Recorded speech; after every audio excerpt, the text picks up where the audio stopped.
Hola, buenas tardes, o bueno, buen mediodía en realidad a todos.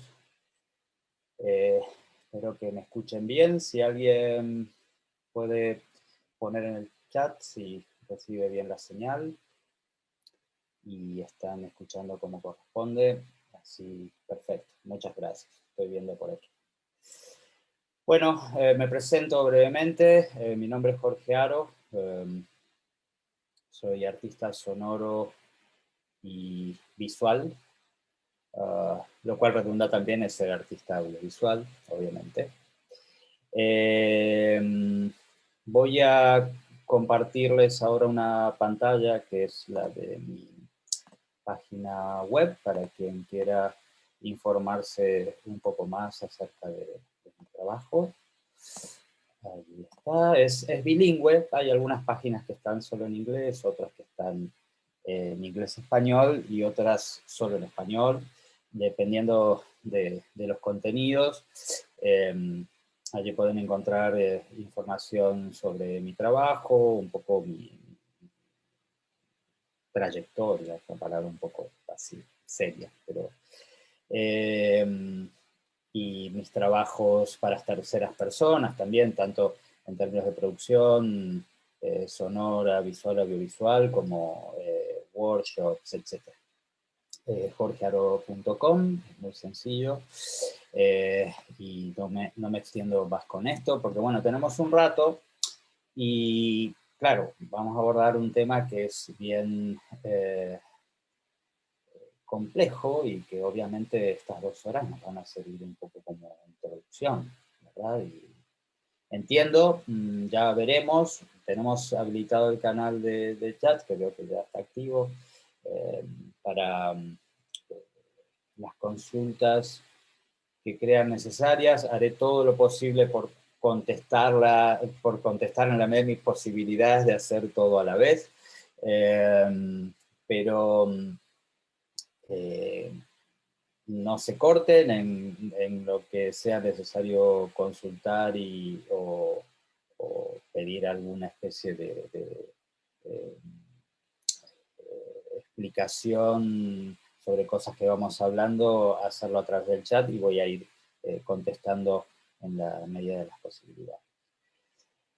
Bueno, vamos a hablar de producción de música electrónica, es algo muy amplio, eh, que necesita una mezcla que tienen estas cosas de eh, conocimiento y experiencia. Eh,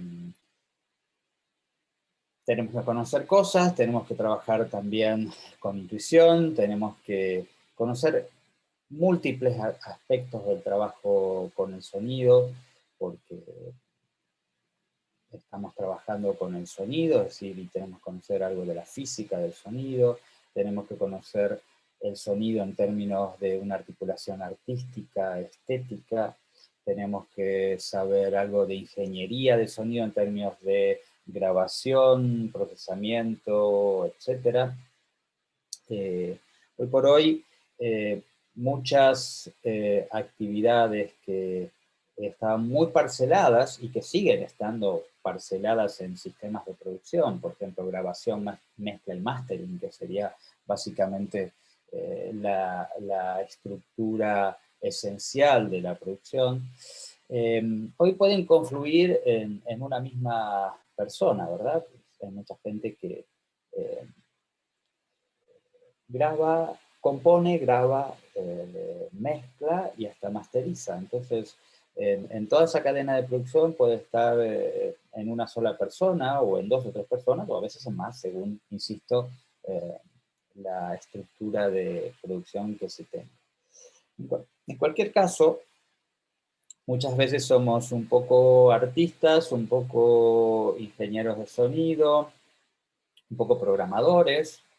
Eh, También la programación es importante en este trabajo, no para todo el mundo, pero para mucha gente sí. Me refiero a construir dispositivos propios y demás a partir de distintos lenguajes de programación. Um, Masterizar, Todo eso, tenemos que saber un poquito de todo eso y, y es importante profundizar en cada uno de esos aspectos. Entonces vamos a empezar por el principio. Yo aquí tengo una... voy a tomar uno de mis workshops como un poco referencia para ir viendo cuestiones de temáticas. En primer lugar, vamos a hablar un poco del espacio de trabajo, que es algo que, de lo que no se suele hablar demasiado. En general, se pone mucho énfasis en la tecnología, y hay algo que es tanto o más importante que la tecnología, que es el espacio en el que uno va a trabajar. ¿Por qué? Porque necesitamos que el sonido se propague bien. Y porque en definitiva nuestra escucha y nuestra calidad de escucha va a ser directamente proporcional al producto que vamos a realizar.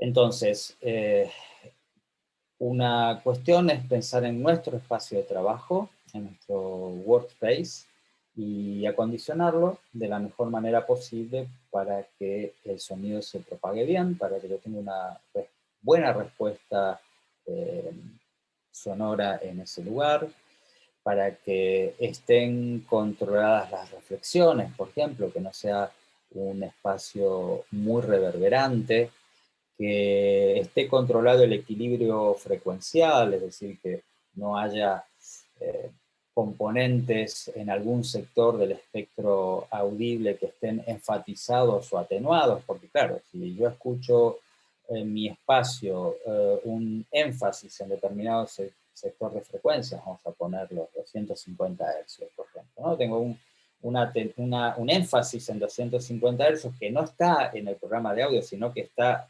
producido por el espacio me enfatiza esto, voy a tender a quitar, a ecualizar y a quitar componentes en ese lugar. Pero claro, en realidad no está ese exceso en el programa de audio, sino que lo está produciendo el propio espacio de trabajo. Motivo por el cual cuando eso salga fuera, perdón, la redundancia, salga o vaya fuera, me va a faltar energía en ese sector. Entonces, bueno, claro, estamos hablando de arquitectura, estamos hablando de acústica, estamos hablando de acondicionar los espacios para que sean lo más equilibrados posible en cuanto al equilibrio frecuencial, a las reflexiones, etcétera, etcétera. Esto, si uno puede permitírselo en un home studio, por ejemplo, se trata de trabajar con paneles acústicos que atenúen determinadas frecuencias que pueden estar enfatizadas, que atenúen el nivel de reflexión del espacio, evitar los ángulos de 90 grados, como se ve allí en el render, ¿verdad? Los ángulos de 90 grados están evitados porque producen ondas estacionarias y esto no es bueno para el trabajo. Disponer del equipamiento en una estructura de triángulo equilátero. Yo aquí estoy en mi estudio y tengo mi sillón y aquí tengo un triángulo equilátero con respecto a mis monitores de campo cercano. Está medido, además, este punto que se llama sweet spot, ¿no? Está medido en cuanto a que realmente hay un triángulo equilátero aquí. Esto me permite no tener desbalances, no tener desequilibrios en la escucha. Este espacio en particular tiene algunos problemas de énfasis en determinadas frecuencias y sus múltiplos. Esto lo sé, no tengo tratamiento acústico aquí porque en mi dispositivo de trabajo mayormente con auriculares, mi monitoreo lo uso en determinadas etapas de producción y ya cuando tengo que empezar a hilar fino, me paso aquí al trabajo con auriculares. Decía, hay una serie de materiales profesionales para trabajar esto y acondicionar, que obviamente, bueno, uno se puede informar y puede, hay mucha data online de cómo se hacen estas cosas, pero también uno puede pedir a un ingeniero acústico que trabaje sobre el espacio que va a ser mi lugar de producción. Pero también hay soluciones de compromiso, ¿verdad? Aquí en el render hay un panel posterior que está cumpliendo una función de difusor, y eso también lo puede cumplir esa función una biblioteca, por ejemplo, ¿no? Una biblioteca con muchos libros, puede ser un buen difusor, lo mismo que un sofá. Si tenemos aberturas, como se ve en este render, una buena cortina pesada nos puede ayudar, una moqueta.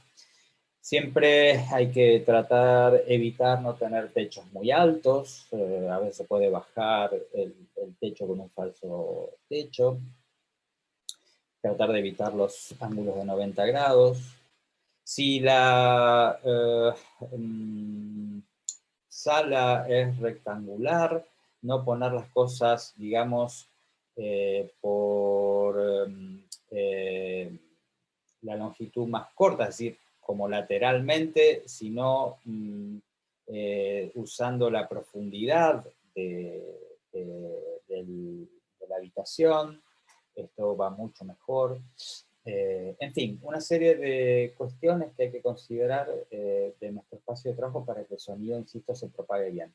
Nuestra escucha es nuestra principal herramienta, y si esa herramienta no está cuidada, no vamos a tener un buen resultado, más allá de que tengamos muy buenos equipos, muy buenos micrófonos, un muy buen ordenador, muy buenos altavoces, muy buena tarjeta de sonido. Si todo eso está en un espacio donde el sonido no se propaga bien, no vamos a tener un buen resultado. Después, claro, está la opción de trabajar con cascos, auriculares, que hoy por hoy es una opción cada vez más usada. Tiene sus adherentes y sus detractores, como todo, pero hay formas de trabajar con auriculares que son muy eficientes. Por supuesto, es muy importante tener auriculares de alta gama para trabajar profesionalmente. Dentro de los costes de un estudio, puede ser un coste importante, pero no es un coste excesivamente alto. Y hay incluso formas de simular el espacio a través de plugins que construyen espacios con la escucha del auricular. Voy a explicar un poquito más esto. Si yo me pongo auriculares, tengo una señal del lado izquierdo, una señal del lado derecho. Pero no tengo aquello que ocurre cuando escucho con altavoces, con monitores. ¿Por qué? Porque está todo lo que está en el medio entre la derecha y la izquierda, ¿verdad? Hay algunos plugins que simulan esto al punto tal que si uno se da la vuelta y hace así, va a tener el mismo efecto dentro de la escucha con auriculares que tendría cuando sin auriculares se da vuelta en relación a la posición de los monitores. Estos simuladores de espacios, que incluso tienen algoritmos que simulan controles de estudios muy famosos, como Abbey Road, por ejemplo. En el Abbey Road, el famoso estudio entre tantos otros, grabaron buena parte de su discografía los Beatles. Hay un plugin de una empresa que se llama Waves, desarrolladora de plugins, que simula el estar dentro de Abbey Road, ¿no? Como si uno estuviera mezclando en el control room de Abbey Road. Hay muchas cuestiones que el dominio digital va avanzando, simulaciones, etcétera, que me permiten optimizar nuestro trabajo en función de mejorar eso que, insisto, es la herramienta principal para producir, que es la escucha. Si hay alguna pregunta hasta aquí, les pido por favor que lo pongan en el chat, y si no, seguimos, pasamos de Workspace a Workflow. ¿Mm? Voy a quitar esta imagen de aquí. Y vamos a cargar otra.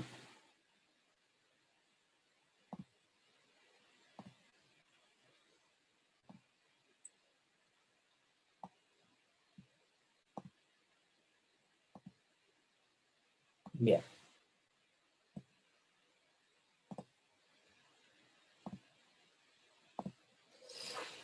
Vamos a empezar a ver.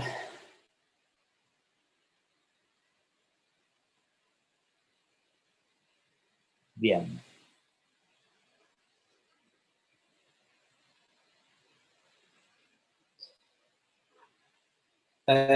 Workflow.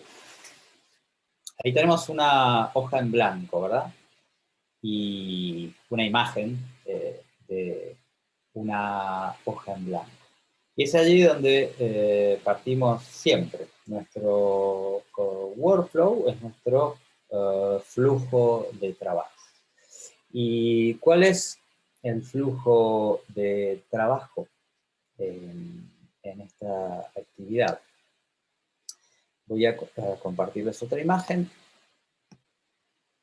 y vamos a ir completando o poniendo los ítems, si se quiere, más importantes de esto. Ahí ya llenamos nuestra imagen. Lo están viendo, ¿verdad? Digo, si en algún momento me escuchan hablar de algo y no ven la imagen, pídanme indíquenmelo por favor, porque tengo que eh, refrescar en el Zoom. Bueno, ahí tenemos una serie de ítems que son los ítems de producción. En primer lugar están los recursos: edición, postproducción, mezcla, máster. Recursos. Los recursos pueden ser una idea, un sonido, experimentar. Es decir, ¿cuál es mi materia prima? ¿De dónde parto para producir? Puedo tener una idea musical y digo, ok, este es mi punto de partida. A esta idea musical, rítmica, melódica, armónica, etcétera, debo sumarle sonidos, debo pensar si esos sonidos los produzco con síntesis, los uso a través de librerías, los grabo, etcétera, etcétera, ¿no? ¿Cuáles son mis recursos, mis fuentes? ¿De dónde salen los sonidos para la producción? Hoy por hoy, ¿de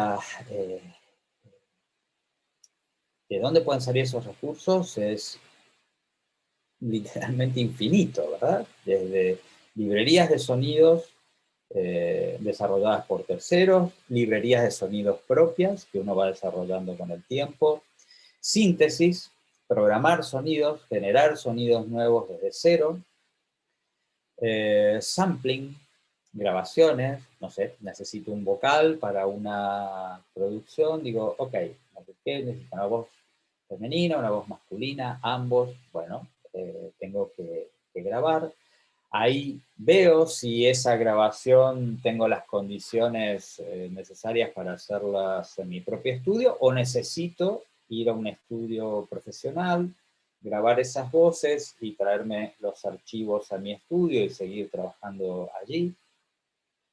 Son múltiples y muy distintos los diseños de producción, y los recursos son nuestra materia prima, ¿no? Como la madera para el carpintero, el hierro para el herrero, etcétera, etcétera, etcétera. Nuestra materia prima, los recursos. Y las formas de hacernos de ellos, como dije anteriormente, son múltiples y variadas. Hay gente más purista que trabaja solo en una línea, hay gente que mezcla recursos. En mi caso en particular, yo trabajo con una mezcla entre sonidos generados electrónicamente y sonidos capturados a través de grabaciones de campo. Las grabaciones de campo son grabaciones que se hacen fuera del estudio, en cualquier lugar. Y también otra fuente de sonidos para mí son los datos, es decir, transformar datos en sonido. Una particularidad que tienen las computadoras es que, bueno, su esencia es que dentro de ellas no hay otra cosa que un flujo de números codificados en información binaria, ¿verdad? Entonces, claro, una imagen, yo puedo sacar información de una imagen y convertirla en sonido, o puedo hacer lo inverso, puedo hacer un sonido, visualizarlo, convertirlo en imagen. Eso también es una fuente de recursos en mi trabajo particular. Entonces, una mezcla entre sonido sintético a partir de distintos tipos de síntesis, eh, grabaciones de campo y data. Esas son mis tres fuentes sonoras. Hay gente que trabaja exclusivamente con sampling, hay gente que trabaja exclusivamente con síntesis, etc. Bueno, una vez que tenemos los materiales, tenemos que editarlos. Pues claro, hice una grabación de campo, por ejemplo, me fui a grabar sonidos a, no sé, a cualquier lugar, a una plaza, a la orilla de un río, en un bosque, etc. Tengo esas grabaciones y bueno, las tengo que editar, quedarme con algún fragmento, quedarme con algún sonido en particular, ¿no? Y ahí entran todas estas funciones de cut, copy, paste, clear que están en todos los software de lo que sea. Y yo puedo editar, eh, poner algo que estaba en el comienzo de la grabación en línea de tiempo al final, repetirlo, hacer loops con eso. Todos procesos de edición que me van a ir construyendo materiales que yo puedo articular. O si, por ejemplo, hago sampling y grabo una cosa de un disco de vinilo, por ejemplo, como un vinilo, si tengo que tocar discos de vinilo, tomo una muestra de alguna música y también empiezo a trabajar con ella, ¿no? Corto partes, recompongo.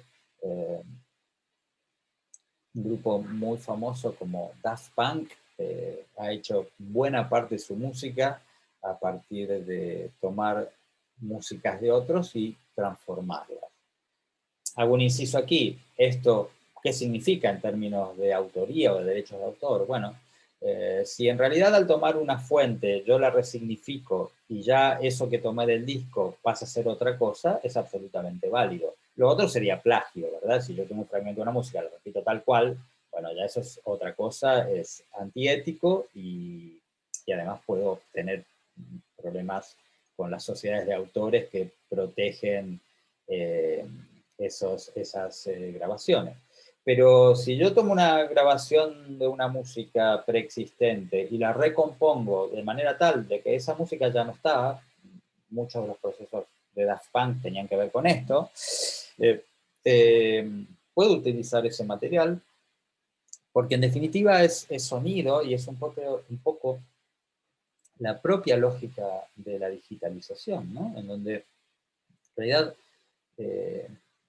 una vez dentro de una computadora y con el software adecuado, yo puedo reconfigurar, resignificar esto, editarlo de distintas formas, como para que en realidad lo que yo haya traído no sea un fragmento de música de otro, sino una materia prima para ser modelada. Bien, luego viene la etapa de postproducción, en donde, bueno, ya entramos en los procesos clásicos de estudio, esto es ecualización, compresión, saturación, espacialización. Hay más, pero vamos a referirnos básicamente a estos cuatro que son los básicos. Y tengo que ecualizar alguna señal, enfatizar alguna zona de frecuencias, o atenuar, o cortar algo que no me interesa de una señal. Comprimir, que es llevar la señal dentro de un rango trabajar sobre la forma dinámica, que es el comportamiento de la intensidad en el transcurso del tiempo, ¿verdad?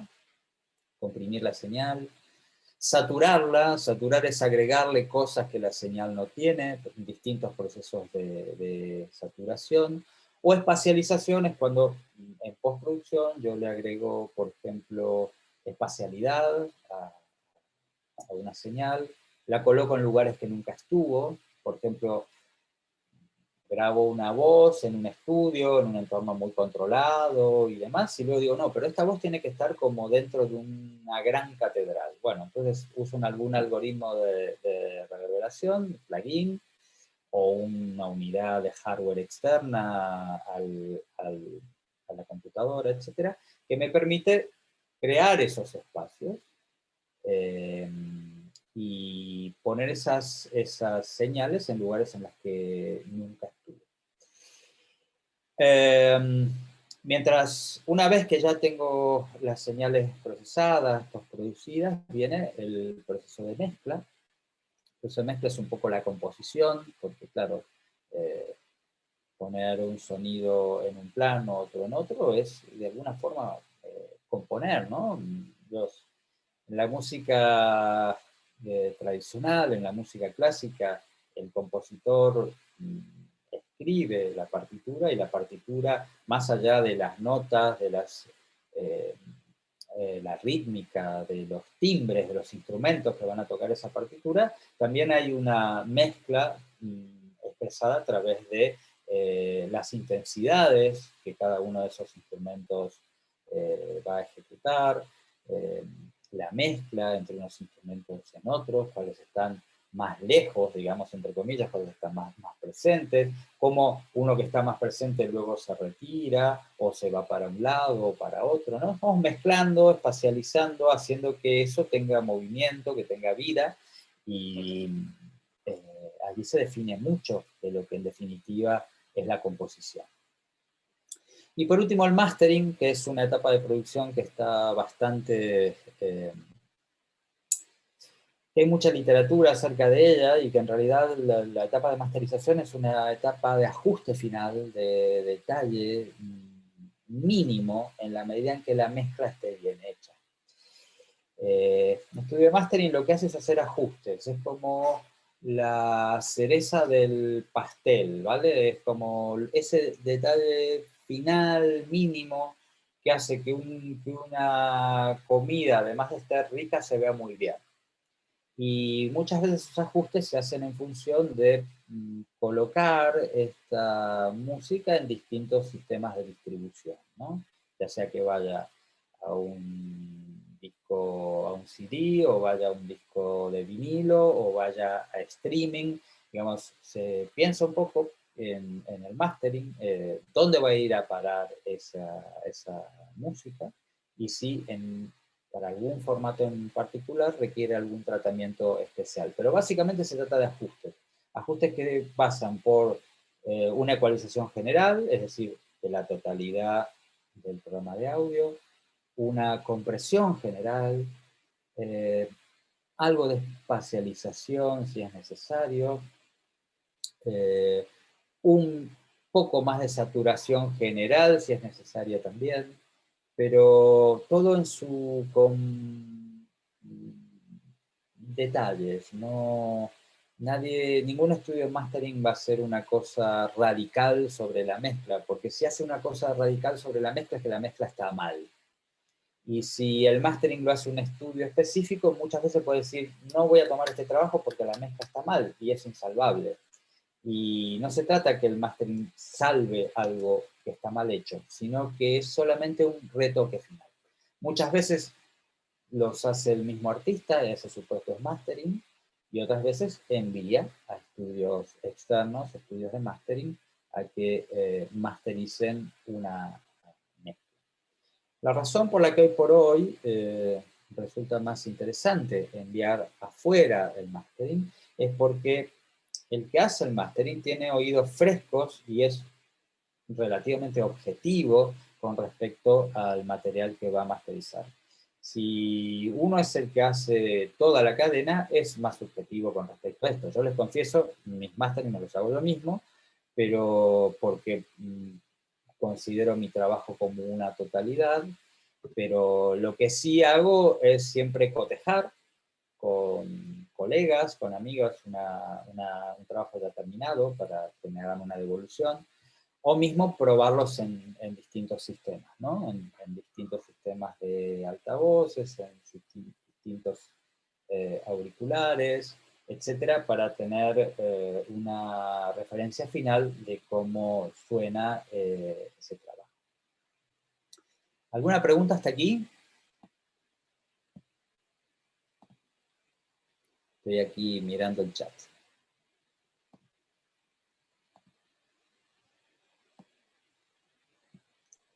Bueno, parece que no. A ver, ¿cuál es la pregunta, Jorge Luis? ¿Cómo se trata el mastering? Esa es la pregunta. Porque si esa es la pregunta, yo ahora luego voy a pasar un poquito por todo y vamos a ver algún detalle. Ahora estoy hablando como algo más de lo general, ¿vale? Lucas, ahora vamos a hablar de software, no que el árbol no nos tape el bosque. Ahora vamos a eso. Bien, aquí tienen en un esquema cómo sería el proceso de trabajo, ¿no? A ver, sí, ¿hay alguien, Jorge Luis? Vi que había levantado la mano. Bueno, continúo entonces. Aquí tenemos, por un lado, entiendo que lo están viendo también, por favor, si no, repito, díganmelo. Tenemos sonido, idea, experimentación como punto de partida. Podemos empezar con un sonido, podemos empezar con una idea melódica, rítmica, armónica, etc. Podemos experimentar, ponernos a buscar cosas con un sintetizador, empezar a programar, o podemos estar editando una muestra y esto nos puede generar una idea.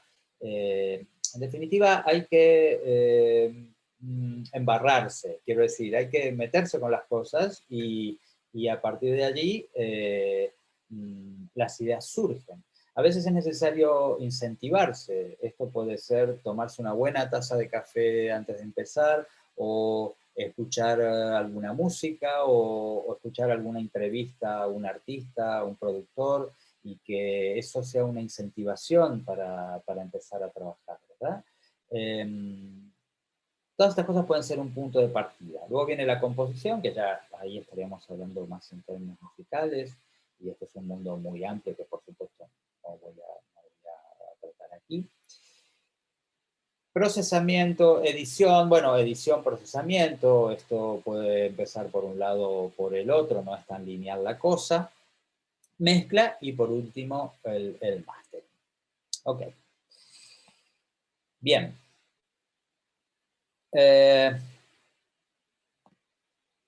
Vamos a ver. Vamos a empezar a hablar un poquito de las herramientas de producción y del setup. Yo tengo bastantes años de trabajo en esto y he pasado por distintas etapas. Desde trabajar con estudios 100% digitales en cuanto a mesas de mezcla, grabadores analógicos, perdón, quise decir 100% analógicos, mesas de mezclas, grabadores analógicos, etcétera. Estudios híbridos, un poco en dominio analógico, un poco en dominio digital, y hoy por hoy trabajo 100% en dominio digital. Siempre hay una etapa analógica en el trabajo, si hago una captura con un micrófono, ahí tengo energía acústica transformada en variación de voltaje, es decir, dominio analógico y digitalización posterior en el conversor AD, en un conversor AD, que puede estar en una tarjeta de sonido, puede estar en un grabador portátil, etc. Luego ya sí, todo es el trabajo en dominio digital y tengo una nueva conversión de digital a analógico en el output, ¿verdad? Cuando en la salida, por ejemplo, de la tarjeta de sonido, esto va a parar a un sistema de monitoreo o a unos auriculares donde hay una nueva conversión, en este caso a través de la tarjeta de sonido digital analógico y de fluctuación de voltaje a energía acústica, ¿no? Con la oscilación de los altavoces, que oscilan y esto es lo que produce el fenómeno acústico. O sea que siempre hay etapas analógicas en la producción. Yo cuando hablo que trabajo 100% digital es porque todo mi procesamiento, edición, procesamiento, mezcla, es en dominio digital. Esto, entonces voy a hablar un poquito primero de hardware y luego vamos a hablar de software. En cuanto al hardware, les voy a compartir algunas imágenes por aquí. Un momento.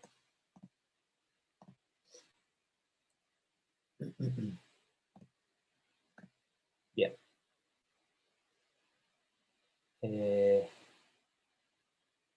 Este es mi centro de operaciones, digamos.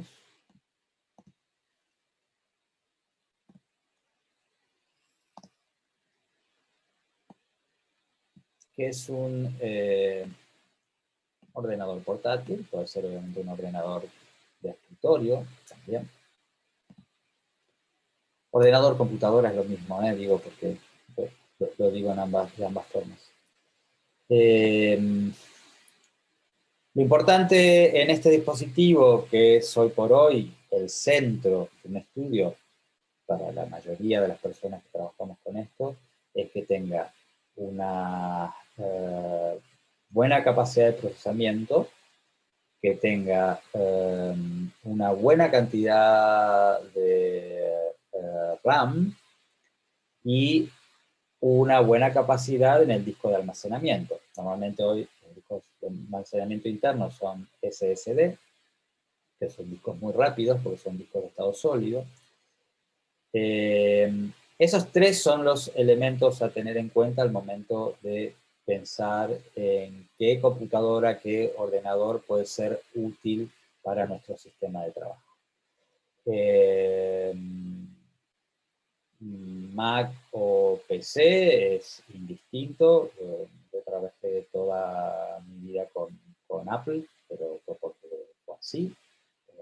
Conozco bien el sistema operativo, me siento muy cómodo allí y trabajo, pero no quiere decir que sea mejor que PC, ni mucho menos.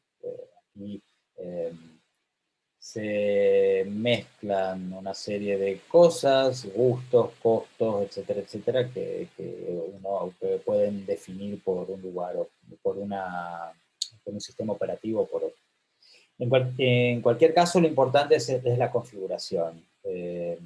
Un buen procesador, una buena CPU, una buena cantidad de gigas de RAM y una buena capacidad de almacenamiento para poder trabajar. Bien, luego vamos a poner otra cosa aquí. Lo segundo que agregaría a esto es unos buenos auriculares. ¿Sí? Lo están viendo ahí, ¿verdad?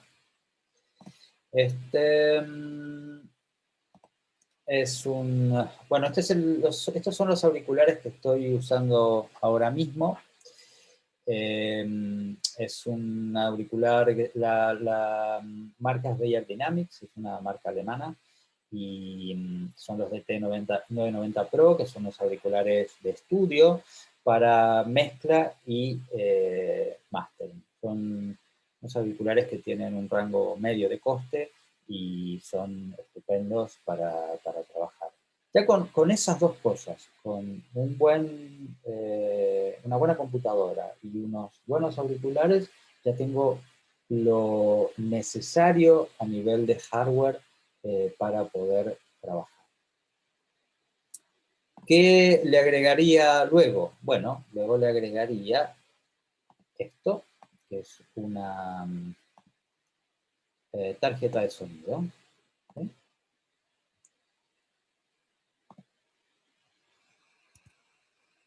Ahí la tienen. Esta es la tarjeta de sonido que tengo aquí ahora mismo. Es una Motu y es una tarjeta muy flexible porque por un lado tiene una buena cantidad de entradas y salidas. Yo con una tarjeta como esta no necesito un mezclador, puedo trabajar todo aquí dentro. Eh, tiene 8 entradas de audio, 10 salidas y tiene además entradas y salidas digitales, una óptica y una por SPDIF. La conexión al ordenador se hace a través de un puerto USB y además tiene conectores MIDI, de los conectores clásicos de MIDI, un conector de PIN de 5, PIN 5, así se llama, además de MIDI a través del puerto USB.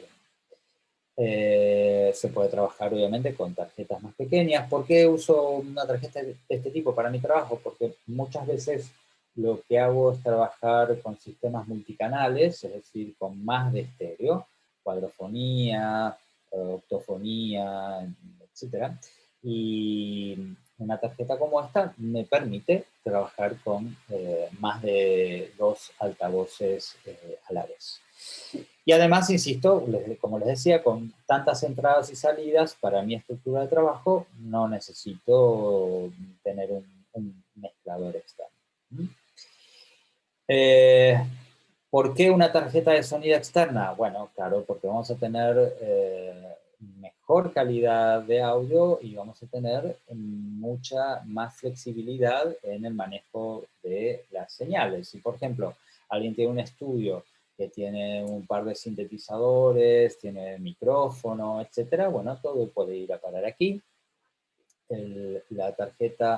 Esta tarjeta, como muchas otras, tienen su propio software que les permite administrar el flujo de señales, trabajar como si fuera con una mesa de mezclas, con envíos, retornos, etcétera, etcétera, porque además, como en el caso de Motu y otras, tienen lo que se llama DSP interno, con lo cual dentro de la tarjeta está la posibilidad de usar ecualizadores, compresores, algoritmos de reverberación, lo que le quita un poco de trabajo a la CPU de la computadora y hay procesos que se pueden hacer directamente dentro de la tarjeta.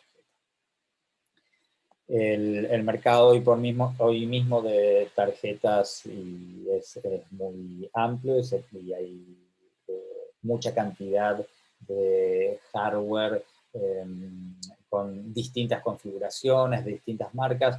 La verdad es que en relación, perdón, a 10 o 15 años atrás, esto ha evolucionado de una manera exponencial y ha mejorado la relación calidad-precio. Hoy por un precio bastante menor tenemos tarjetas externas de muy buena calidad. Bien, vamos a agregar alguna cosa más.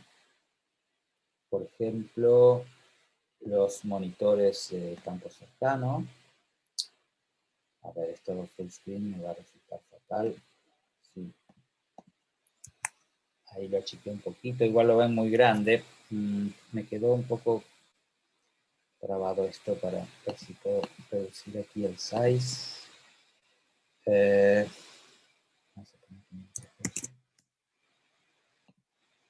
No. Ah, bueno, no importa. Ya se los pongo en forma. Esperen un momento. Vamos a quitar esto y lo voy a abrir directamente desde aquí.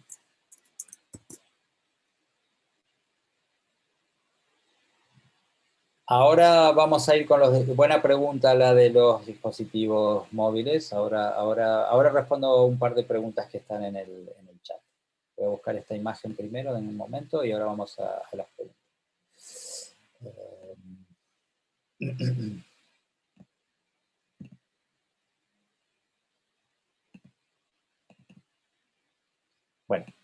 puesto aquí y ver un poco las preguntas.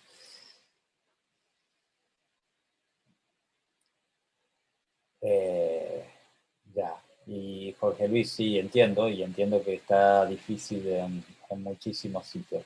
Y quizás puedas trabajar con otros dispositivos o puedas echar mano a lo que tengas y trabajar con eso.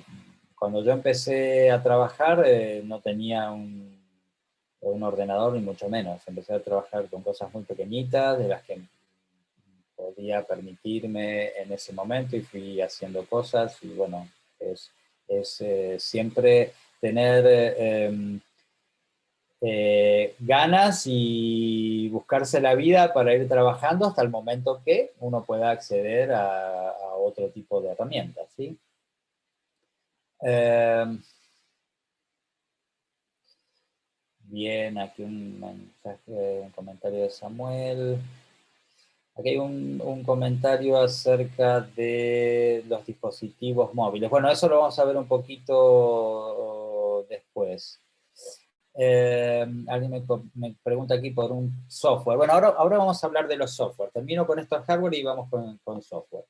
Eh, Ese es un monitor de los que yo tengo aquí, que son unos monitores finlandeses, que se llama Genelec, la marca, son muy buenos. Esto es lo siguiente que yo agregaría en el estudio. Yo empezaría por un laptop y buenos auriculares, luego una tarjeta y por último unos monitores de campo cercano de la mejor calidad que uno se pueda permitir. Hay también mucha oferta para esto, de distinto tipo. Hay un punto en donde si uno tiene disponibilidad para poder comprar, tiene que elegir aquello que le resulta mejor. Yo he probado distintos a lo largo de los años y finalmente desde hace un tiempo me volqué por Genelec porque me gusta mucho cómo suenan, me gusta el equilibrio frecuencial, me gusta la espacialidad que pueden representar, etcétera, etcétera. Genelec tiene una franja muy amplia de monitores, desde relativamente accesibles a carísimos y bueno, dentro, insisto, de lo que uno se puede permitir, a veces no hay que tener el mejor monitor ni mucho menos, hay que tener al que a uno le sirva y pueda trabajar con él. Después hay más cosas, pero bueno, a ver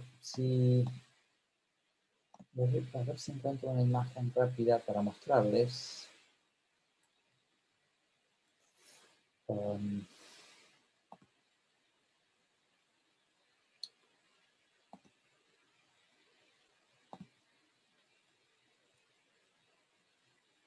por ejemplo, este diagrama, en donde a partir de eh, un estudio de pocos elementos, tengo, bueno, un ordenador, la tarjeta de sonido, auriculares, dos sistemas de monitoreo, claro, una tarjeta con múltiples outputs me permitiría ir a dos sistemas de monitoreo distintos, un controlador, entrada para una guitarra, micrófono, etcétera, etcétera, ¿no? Ahí está graficado una estructura de conexiones eh, entre entradas y salidas, eh, sistemas de captura como micrófono o generadores como un instrumento, un sintetizador y los sistemas para reproducir, ¿no? Auriculares, distintos sistemas de monitoreo, etc. Bien, pues sí, una cosa más de hardware. Aquí.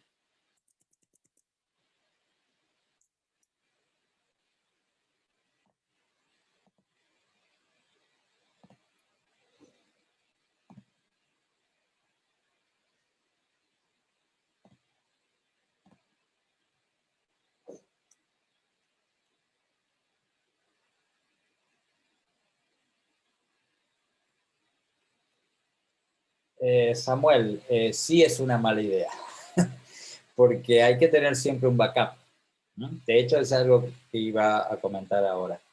Eh, eh, Además de los discos internos, hay que tener algún disco externo en donde uno vaya haciendo backup permanentemente. Yo tengo conectado aquí ahora mismo un disco eh, que es un disco duro, mecánico, de una marca que se llama La CIE, que hace muy buenos discos externos.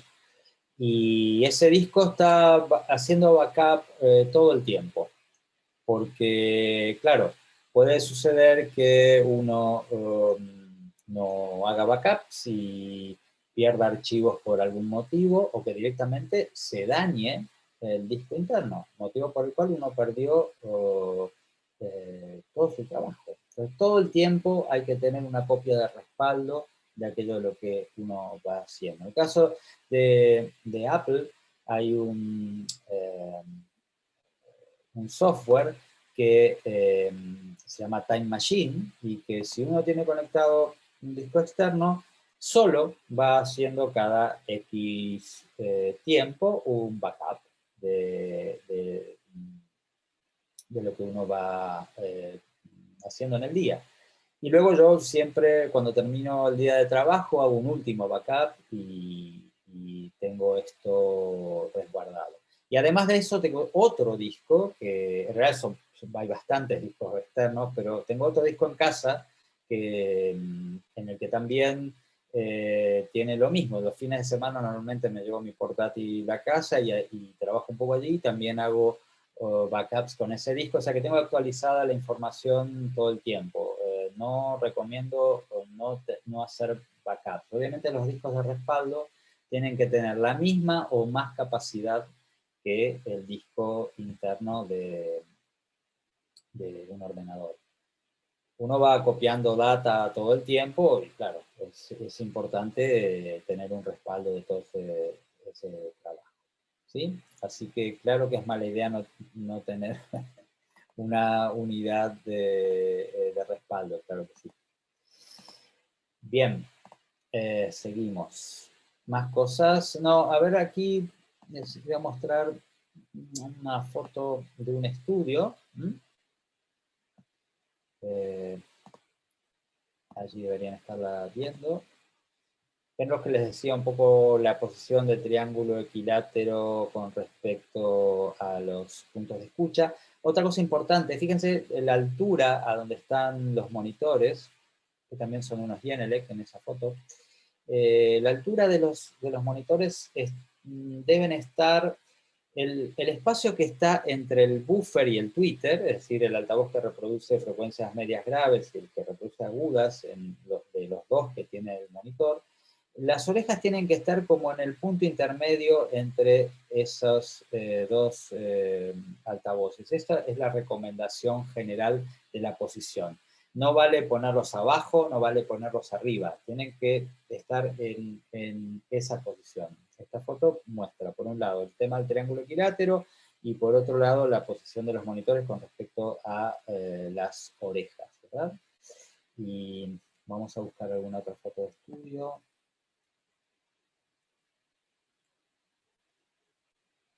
Este es un estudio en el que estuve trabajando hace unos años, haciendo una residencia en Estocolmo, en Suecia, se llama EMS, el estudio. Fui a trabajar completamente con este sintetizador y con otro sintetizador modular que tienen en ese lugar. Y es un estudio que tiene un tratamiento acústico fabuloso. Uno entra allí y no escucha absolutamente nada del exterior, ni del exterior escucha nada de lo que uno está haciendo ahí dentro. Y bueno, hay una serie de unidades de hardware y software, pero como ven hay un monitoreo principal en donde los monitores que son construidos por un ingeniero de ese estudio, o sea, no son de una marca en particular, sino que son construidos por un ingeniero de ese estudio, están como empotrados en la pared, que es una falsa pared en realidad, no es una pared de material sólido, sino material blando, y es una falsa pared. Y después también unos Genelec ahí como segundo sistema de monitoreo. A ver, vamos a ver algún render más, por ejemplo, este que está aquí. ¿Sí? Como una visión cenital en este render de cómo, de la ubicación de los equipos, paneles eh, para acondicionar acústicamente el lugar, etcétera. Creo que eso también se veía en la otra foto, ¿verdad? En la del estudio, el primero que les mostré, este. Ven que aquí hay un tratamiento acústico. ¿Mm? El techo está bajo, esto tiene una forma cóncava. ¿Mm? Bueno, evidentemente esto está tratado por un ingeniero que indicó cómo construir este espacio para que suene bien. Ok. Algo que agregaría a lo que les dije como hardware es un segundo monitor. A veces uno trabaja con una sola pantalla, es poca superficie para desplegar muchas ventanas, ya sea de software, de plugins, etcétera. Entonces un segundo monitor, yo tengo aquí un segundo monitor. También si uno puede hacerlo es un buen dispositivo de hardware para agregar al estudio. A ver, aquí hay una pregunta.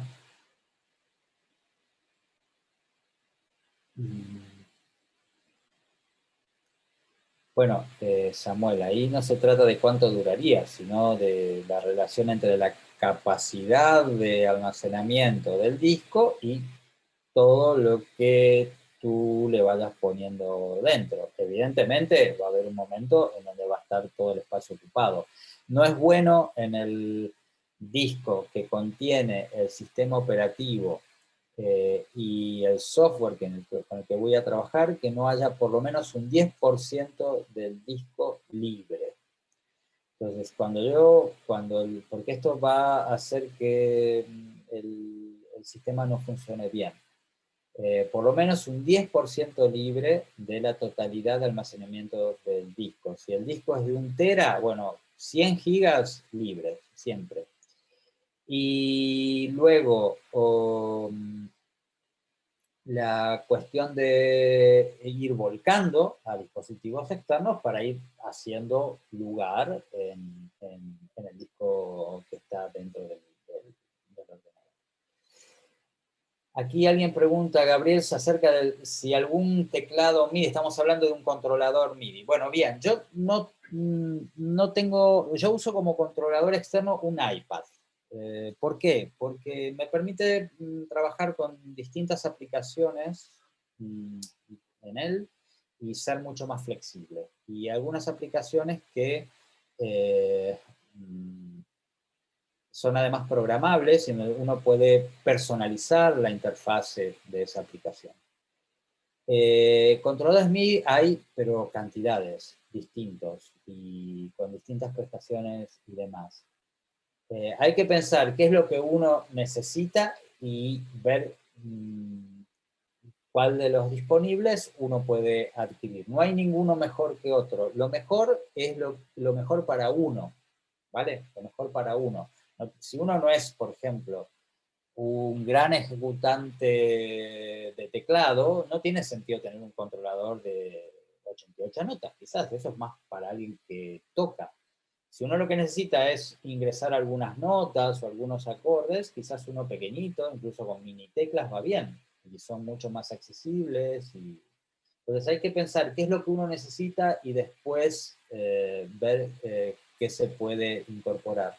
No piensen en la idea de lo mejor. Yo tengo una máxima que aprendí de un libro que leí hace mucho tiempo y que no tenía que ver con esto, pero lo adapto para esto, que es que lo mejor es enemigo de lo bueno. Si hay algo que uno le sirve, que es bueno para uno, no importa que haya algo mejor. Con eso me puedo arreglar. Bien. ahora voy a ir, ahora cuando entre con las aplicaciones, vemos las aplicaciones en general. Bueno, vamos allí ahora, vamos a ir un poco al tema de las aplicaciones. Vamos a empezar por el DAW, ¿no? El DAW es quiere decir Digital Audio Workstation, y es el software, digamos, principal con el que uno va a trabajar. Hay muchos y todos son buenos. Yo trabajo con Ableton Live, que es el que están viendo ahora. ¿Por qué trabajo con Ableton Live? Porque es muy flexible, porque me permite a mí adaptar mi trabajo tanto a la grabación en estudio como al directo,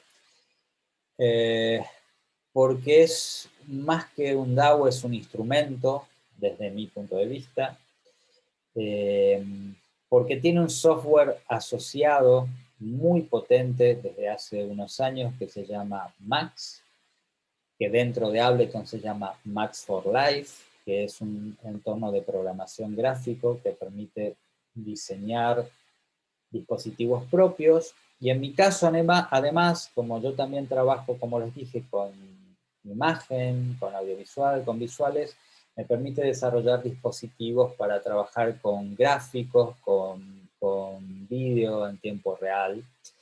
Todas estas cosas me hicieron decidir por trabajar con Live desde hace muchos años. Puedo nombrarles una serie de DAWs, insisto, todos muy buenos. Logic, Cubase, Pro Tools. Alguien preguntaba hace un rato por Reaper. Reaper es un muy buen DAW, es estupendo, funciona muy bien, es relativamente barato además. FL Studio, Nuendo, hay cantidad de DAWs y todos son buenos. Lo mismo, una cosa no es mejor que la otra, una cosa es mejor para uno, motivo por el cual uno tiene que ver cuál le viene mejor. Hay algunos que se han establecido más fuertemente en determinados sistemas de producción. Por ejemplo, Pro Tools está muy instaurado en estudios de alta gama y en estudios de audiovisual, es decir, en estudios donde se trabaja diseño sonoro, postproducción de sonido para proyectos audiovisuales, cine, etc. ¿Se puede hacer bandas sonoras con Ableton Live? Por supuesto que sí. Yo hago bandas sonoras con Ableton Live y perfectamente. Cubase es otro software que sirve para una cosa y para la otra, lo mismo que Logic. Todos los que les he nombrado son buenos y se pueden usar para todo. Aquí también está la cuestión de pensar qué es lo que necesito y definirme por uno u otro en función del feeling, del acercamiento que yo tenga hacia cada uno de ellos. ¿Sí? Por lo que, insisto, es una elección personal dentro de una cantidad de opciones. También tenemos, y esto sí me interesa hacerles mucho hincapié, el software comercial. La mayoría que les he nombrado recién son comerciales, pero también hay software libre y gratuito, hay DAWs libres y gratuitos, hay editores grabadores libres y gratuitos, o gratuitos a veces. Entonces el software libre y el gratuito son dos cosas distintas. Multiplataforma además, pueden correr en sistema operativo de Apple, puede correr en Windows, puede correr en Linux inclusive. Hay mucho para ver allí y es cuestión de elegir aquello que a uno le resulta mejor para su flujo de trabajo. Entonces, lo primero es disminuir la ansiedad, es decir, darme tiempo para ver qué necesito y una vez visto esto, elegir algo. Yo antes de trabajar con Ableton Live, trabajé con Cubase, y antes de trabajar con Cubase, trabajé con Pro Tools. Hoy por hoy, trabajo con Live, no me voy a mover de aquí. Y además, por muchas de las cosas que les he comentado. Ahí están viendo una vista de Ableton que se llama Session, en donde uno trabaja con clips, ¿no? Con pequeñas unidades. Bueno, pueden contener poca o mucha información. Clips que pueden ser sonidos sintéticos o pueden ser samples. Por ejemplo, no sé, podemos escuchar algo. Aquí tengo una pista que tiene el nombre Operator 2 porque el Operator es un sintetizador nativo de Ableton, un sintetizador de híbrido, pero basado fundamentalmente en la síntesis por modulación de frecuencia, aunque también puede ser sustractiva y aditiva. Entonces acá hay una pista que tiene cargado el operator, aquí lo pueden ver, es esto que está aquí, este es el operator. Aquí hay otros plugins, un compresor, un ecualizador.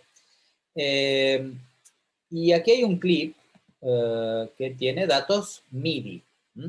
MIDI, aquí están las notas que va a ejecutar el operator cuando le dé play a ese clip. MIDI no es sonido, MIDI son datos.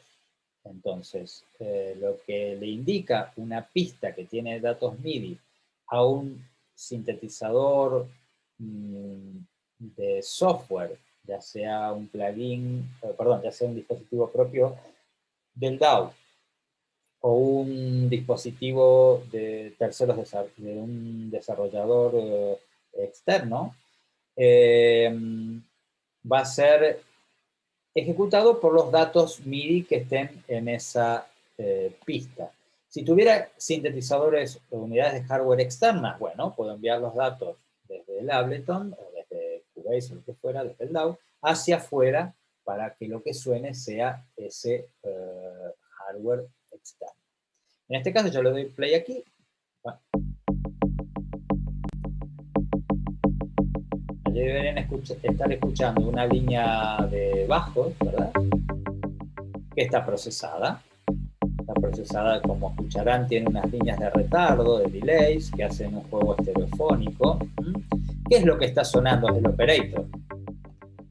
Aquí ven la señal de salida del operator, los datos MIDI le están indicando al operator lo que tiene que hacer, qué notas tiene que tocar, con qué intensidades, etc. Y eso está pasando por una cadena de plugins, todos en este caso nativos de Ableton, por un compresor, el Glue Compressor, por un ecualizador, el EQ8, y por una línea de retardo que se llama delay. Toda esta cadena de procesamiento hace a esta secuencia que están escuchando y que está siendo sonada por el operator.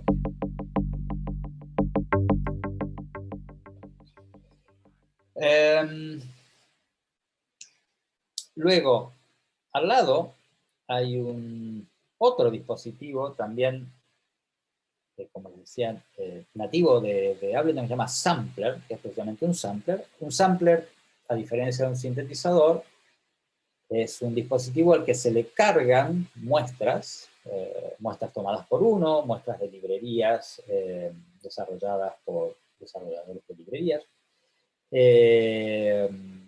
y puedo ejecutar esa muestra de múltiples formas. En este caso es una muestra de una librería externa que son grabaciones de instrumentos de cuerda clásicos, violines, violas, violonchelos, etc. Acá hay un chelos y un contrabajo. Entonces, el mismo caso, yo tengo una serie de notas MIDI que van a hacer que el sampler suene, ¿sí?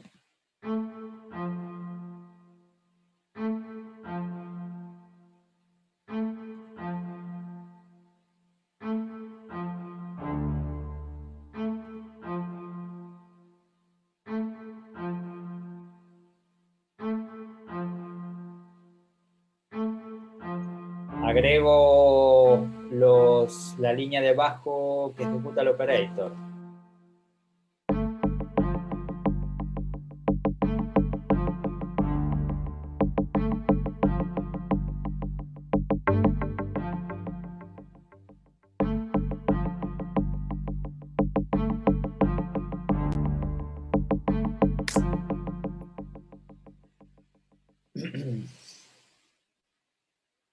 Ahora voy, Lucas, con tu pregunta. Vamos a agregar algo más a esto, en otra pista. También una pista MIDI. Les cuento algo que tiene que ver con mi lógica de trabajo, que es sencillamente personal, y es que yo tengo agrupados pistas por dispositivos, por eso acá hay una pista que agrupa, es una pista que agrupa otras, que llama devices. Si yo la minimizo, nos quitó todo lo que veíamos antes, la voy a expandir, y aparecen todos los dispositivos que tengo, que son dispositivos o de Ableton o de otros desarrolladores. Native Instruments, por ejemplo, por aquí hay un gran software que se llama Reactor, y tengo alguna cosa en Reactor aquí, como plugin. Es un software standalone, autónomo. De hecho, aquí tienen el icono de Reactor 6 como aplicación autónoma, pero aquí lo tengo como un plugin dentro del Ableton.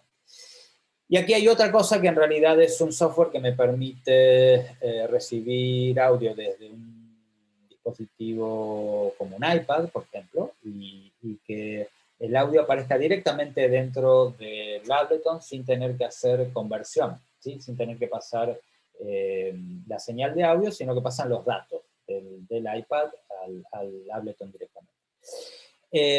Estos son todos dispositivos. Están los dispositivos Max for Life, que, como les dije, Max es un entorno de programación gráfico sumamente potente, con el que puedo trabajar con datos MIDI, con audio, con señales de audio, con imágenes. Puedo controlar microcontroladores externos como Arduinos, por ejemplo, controlar luces, etcétera, etcétera, etcétera, todo con este software que se llama Max, y que desde hace un tiempo está incorporado al Ableton con un nombre que se llama Max for Life. El mismo caso, aquí está el icono de Max como aplicación autónoma. Yo lo uso como aplicación autónoma, y también lo uso dentro del Ableton como Max for Life. Todos estos están pintados con colores que son para mí mi forma de identificar. Digo, cuando son dispositivos así Bordeaux, sé que son dispositivos de Ableton. Con este otro color son externos, son de otros desarrolladores. Cuando son gris son Max for Life. Bueno, una forma de identificar. Cuando son blancos es audio, pero este audio está aquí a partir de poder sacar señales de un dispositivo que es una pequeña máquina de ritmos que tiene Ableton, que se llama Impulse, que es que es esto que está aquí, el Impulse. ¿Sí? El Impulse aquí lo vamos a hacer sonar.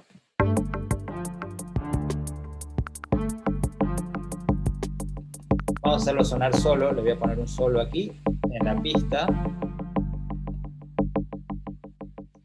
Vamos a poner un solo aquí.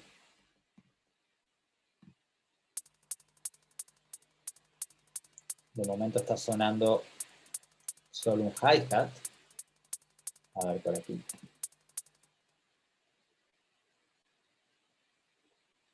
Ah, perdón.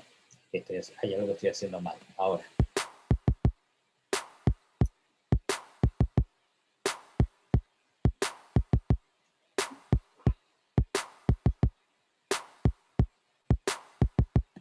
Bueno, este dispositivo de Ableton se llama Impulse, que es una drum machine, una caja para ritmos.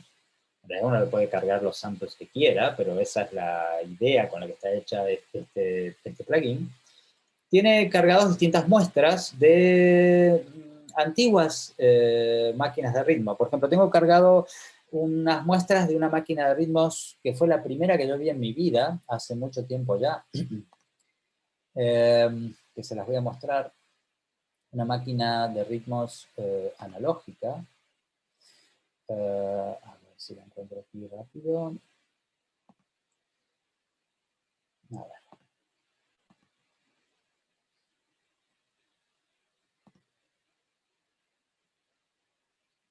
Esta.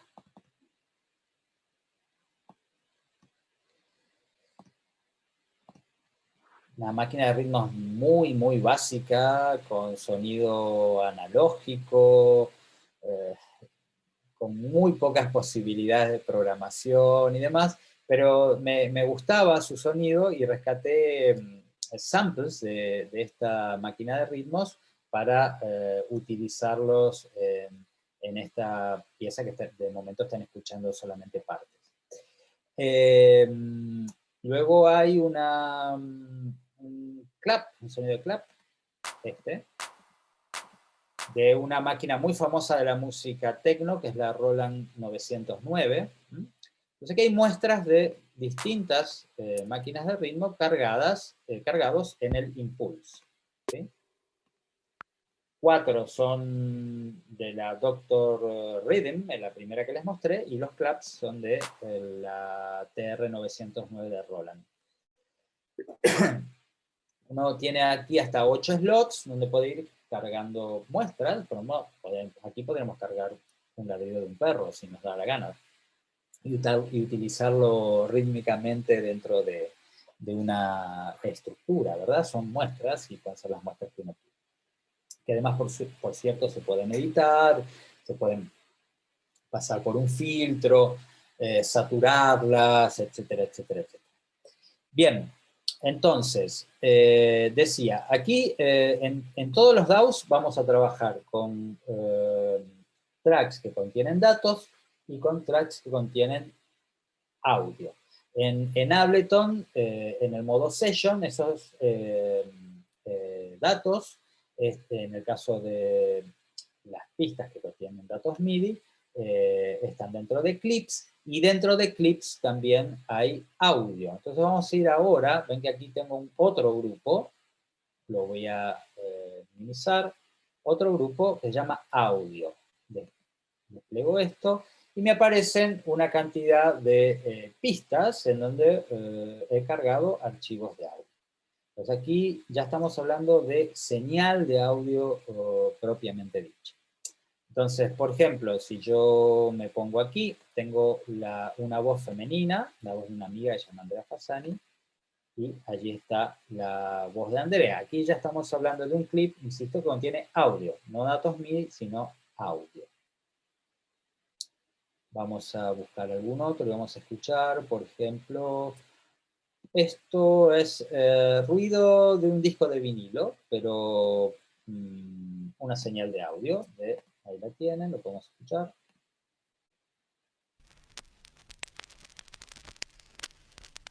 Está un poquito bajo porque está mezclado, pero podemos subirlo acá un momento.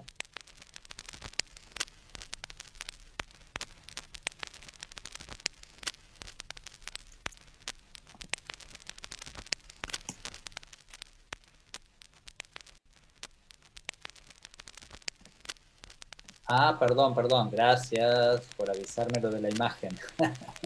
Gracias, me olvidé que no había quitado eso. Gracias. Bueno, ahí se ve la muestra del disco de vinilo, o por ejemplo, podríamos escuchar... Estos son unas grabaciones de un satélite, de un satélite Soyuz, y que está en esta pieza. Ahí está sonando también el vinilo. Vamos a escuchar otra vez el Soyuz. O, por ejemplo, aquí tenemos un patrón de una drum machine, que suena así tan finito porque está ecualizado, y esa ecualización hace que suene agudo, y es porque le quité, porque quería que así fuera, los graves a esta muestra. Si yo deshabilito el ecualizador, aparecen unos graves, ¿verdad?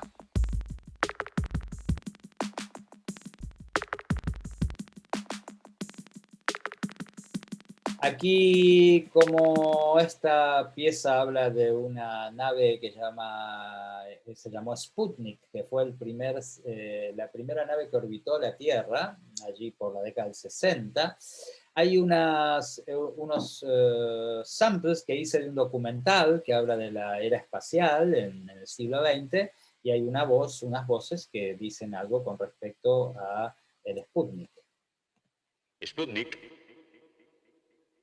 Sputnik, el lanzamiento del satélite Sputnik, la primera cápsula espacial en órbita alrededor de la Tierra. Bien. Esos son pistas que contienen audio. Usando DAW yo puedo mezclar pistas que contienen datos MIDI que van a ser ejecutados por distintos dispositivos con pistas que contienen audio.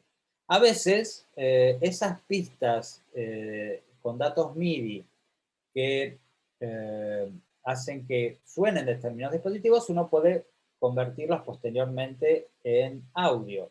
Por ejemplo, aquí hay un sonido que está ejecutado por un sintetizador de Reaktor, de este otro software del que les hablé. Reaktor ahora está apagado, pero les voy a mostrar la interfase. Este sintetizador, que es un autómata celular, bueno, es una cosa bastante compleja, no la voy a explicar ahora, genera que emula, mejor dicho, un autómata celular, genera una serie de sonidos que yo los grabé como audio. Entonces, si queremos escuchar ahora solo el audio del Reaktor, lo tenemos por aquí, que es esto por aquí.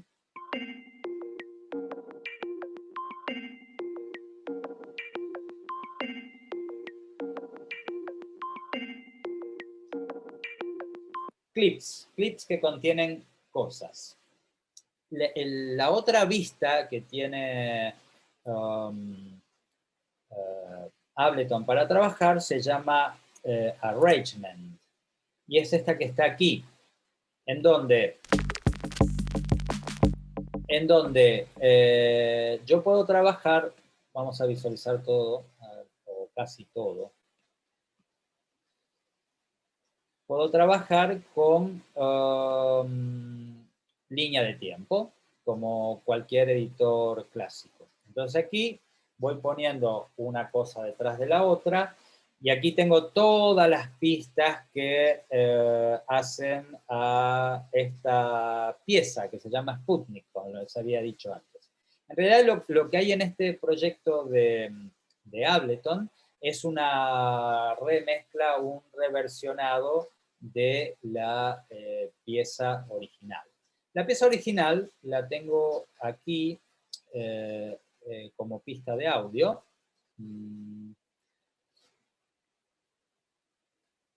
Hasta aquí.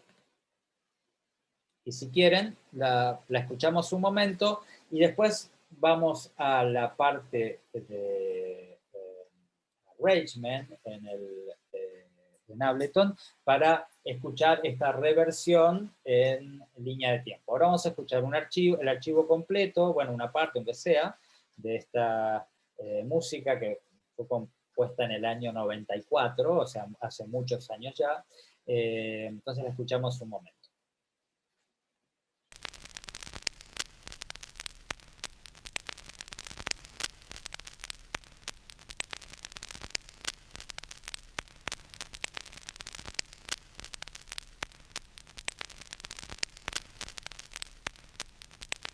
Компьютеров персональный спутник.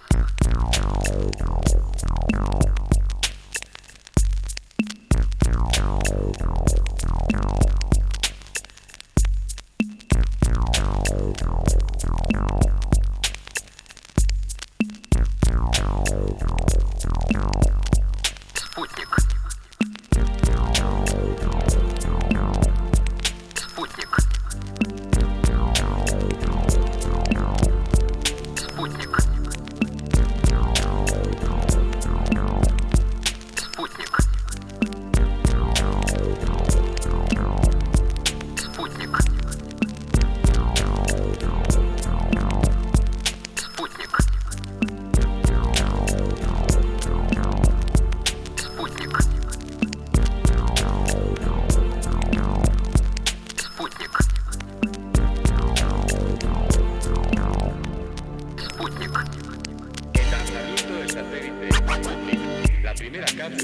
en órbita alrededor del Día. La primera cápsula espacial en órbita alrededor del Día. La primera cápsula espacial en órbita alrededor del Día. La primera cápsula espacial en órbita. Компьютеров персональный спутник. Спутник. Muy bien, ese es un fragmento de la pieza original, que fue publicada en un CD, allí sobre el año 99, más o menos.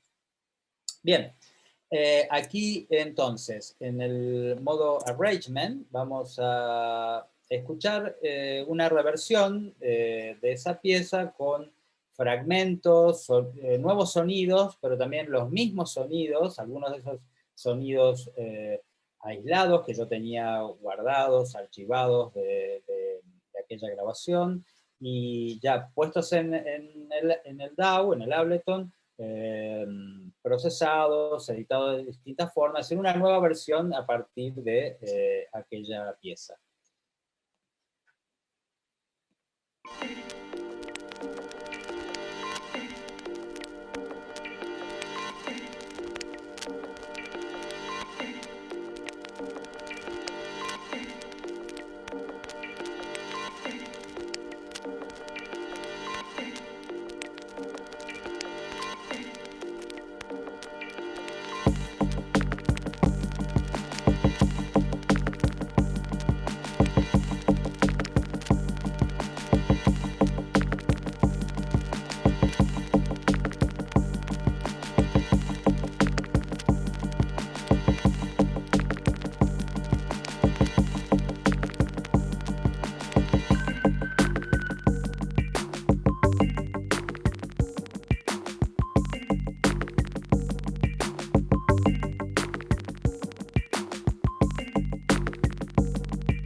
Bien, bueno, aquí ya están mezclados, cada uno de estos sonidos ha sido procesado de distintas formas, como mostré antes, ¿no? Vamos a buscar ahí alguna cosa.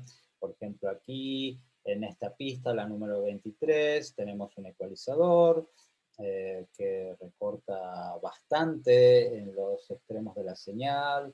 Aquí habíamos visto antes, por ejemplo, esta pista que contiene un sample de un pattern de percusión que por un lado tiene un compresor y después un ecualizador.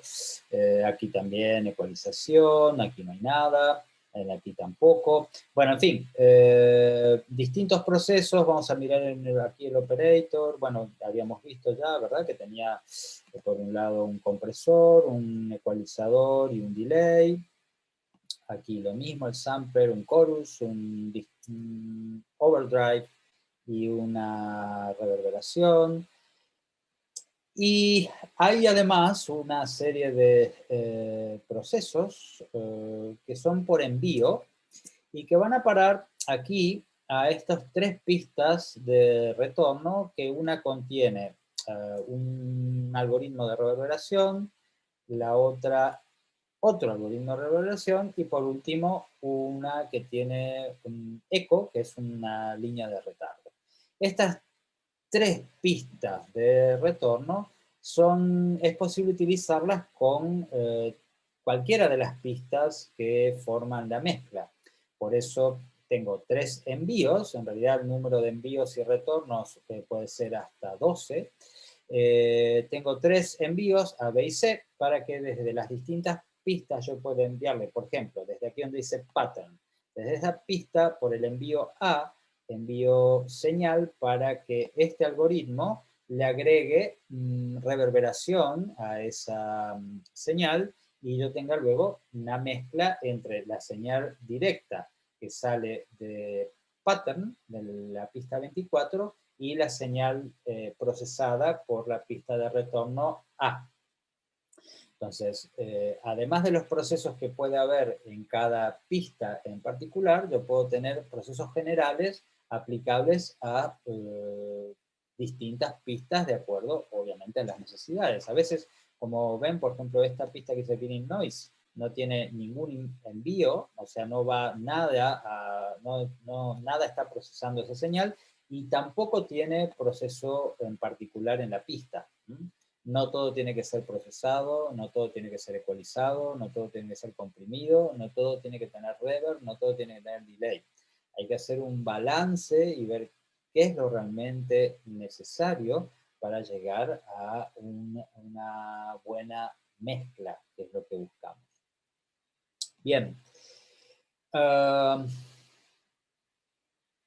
Gracias, Lucas. Eso es una pista muy vieja. Yo, además, ya he dejado un poco esa línea de trabajo, pero sí, no está mal, vamos. Ok. Sí, claro que se pueden agregar otros procesos, Lucas, en canales de retorno, ¿sí? Hasta compresión, en un tipo de compresión que se llama compresión paralela, que no voy a entrar ahora en detalle en eso, pero sí que se puede hacer, claro, claro que sí. Normalmente lo más común es usar o reverberación o delay, pero claro, uno podría tener allí otra cosa y se puede procesar por envío. Esto también hay que ver qué cosas necesitan ser procesadas por envío, que, repito, normalmente son las más generales, agregarle un ambiente general a algo, y aquellas que son particulares de cada pista, un sonido en particular que necesita algo concreto y que es solamente para esa pista. ¿Okay? Bien. Sí, es posible hacer eso en Ableton, Samuel, y creo que en Logic también.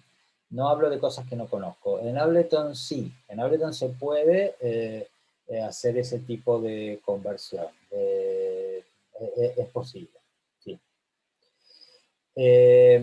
Vamos a ver aquí la pista master. Ahora vamos a ir a, Lucas, que creo que ya has preguntado más de una vez, a los temas de los dispositivos, de las aplicaciones en dispositivos móviles, ¿ok? Vamos a la pista master. La pista master, como ven, aquí tiene bastantes cosas, ¿sí? En realidad, uy, miren, estábamos escuchando feo, vamos a escuchar de nuevo. Un poquito, porque tenía apagadas las pistas perdón, los plugins de mastering. A ver, estos son de análisis, esto no necesito nada, esto tampoco, y esto tampoco. Sí, está apagado acá y lo vamos a apagar aquí. Bien, ahora vamos a escuchar, porque ahora lo van a escuchar con los plugins que hacen el mastering, y si todavía tienen un poquito en la memoria cómo sonaba así, ahora vamos a ver cómo suena con el agregado de una serie de plugins que están en el máster. Es decir, ahora todas las pistas pasan por el máster, y al pasar por el máster, estos plugins van a estar procesando todas las señales de todas las pistas. ¿Qué cadena de mastering tengo aquí? Tengo un compresor multibanda, es decir, un compresor que trabaja por bandas de frecuencia. Tengo un ecualizador, pero que en realidad no tiene nada activo. Tengo esto que es, esto es un saturador que emula pasar la totalidad de la mezcla por un grabador a cinta, emula eso. Concretamente, por un grabador a cinta en particular, el Studer A810, que es un grabador a cinta que está mucho en los estudios de mastering, muchas veces para agregarle saturación de cinta a un máster, se toma un archivo digital, se lo pasa a analógico en la cinta y se lo vuelve a digitalizar. ¿Qué se hace con esto? Sumarle saturación de la cinta a la señal. Este plugin de Isotope emula pasar la señal por un grabador, el A810 de Studer. Luego hay un limitador y esa es la cadena de mastering. Pero vamos a escuchar ahora y vamos a ver cómo cambia el sonido, ¿no? Por lo pronto ya tiene bastante más presencia.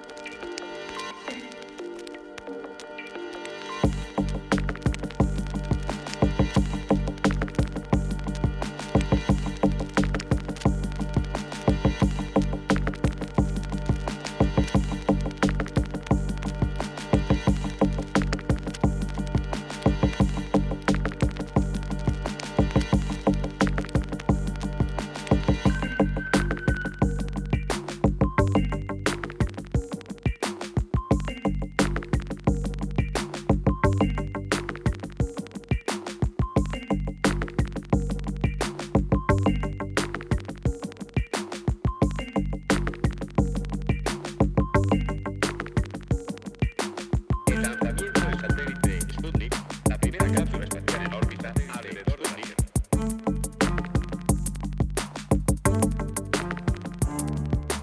El lanzamiento del satélite Sputnik, la primera cápsula espacial en órbita. Bueno, aquí tenemos entonces una cadena de mastering básica, que se trata de una compresión general, en este caso por el Multiband Dynamics, que es un compresor nativo de Ableton, un ecualizador que en realidad ahora está encendido, pero no lo estoy usando. Como ven, está encendido el plugin, pero no hay ninguna banda activada, un saturador, que es un plugin externo de un desarrollador que se llama Isotope, y que, como les dije, emula pasar la señal por un grabador a cinta, y esto le suma saturación propio de los circuitos analógicos a la señal, y un limitador para que la señal no pase de un determinado nivel.